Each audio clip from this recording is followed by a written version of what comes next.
médical, mais du matériel avec un design. Hein. Pareil, on est toujours dans la tendance. Bonjour Gauthier, alors vous êtes responsable de la marque Mobio.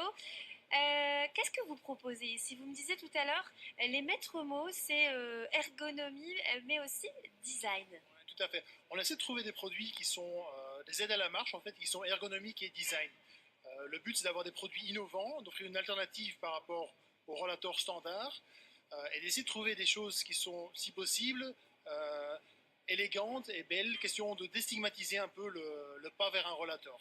Ah, par exemple, il y a ce modèle-ci ici, qui est un rollator suédois, le Let's Fly, et il a un design épuré, mais à côté de ça, il est aussi très léger, il se replie facilement, je vais faire une démo avec le micro. Donc ça offre une alternative à certains standards. Qu'est-ce qu'on a encore? On a un rollateur là qui est en carbone, c'est le dernier venu, c'est surtout très léger, hein, ça vient de l'industrie du vélo, mais ça répond vraiment à une demande de personnes âgées d'avoir un rollateur qui les aide à pouvoir remarcher, mais en toute élégance et sans que ce soit trop lourd. Vous teniez à me parler aussi d'un autre produit, hein, tout à l'heure vous me disiez, c'est un produit qui est un rollateur mais qui se transforme en chaise roulante. Hein. C'est bien ce que vous m'avez expliqué? Ouais, c'est correct, vous avez bien retenu. C'est un produit qui vient des Pays-Bas, qui s'appelle le Rolls Motion.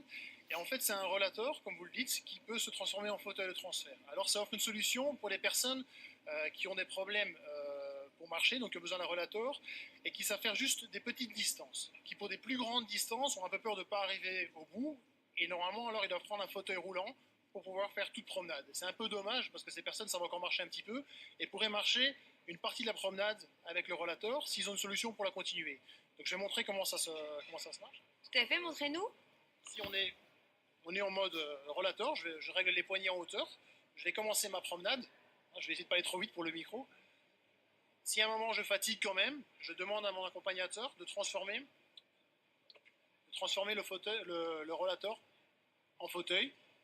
C'est simple, hein, ça a l'air plutôt simple d'utilisation. Convivial. C'est important que ce soit convivial parce que souvent l'accompagnateur aussi peut être d'un certain âge, donc c'est important que ce soit pas trop compliqué à transformer pour que ce soit efficace. Il y a trois choses à faire, il y a le dossier vers l'arrière, les poignets vers l'arrière, et puis il y a les palettes, les cale-pieds. On vient placer de... Alors on est sur quel prix pour un produit comme ça? C'est quand même du haut de gamme. Hein. Ici, oui, on est sur un dépassement de 500 euros plus ou moins.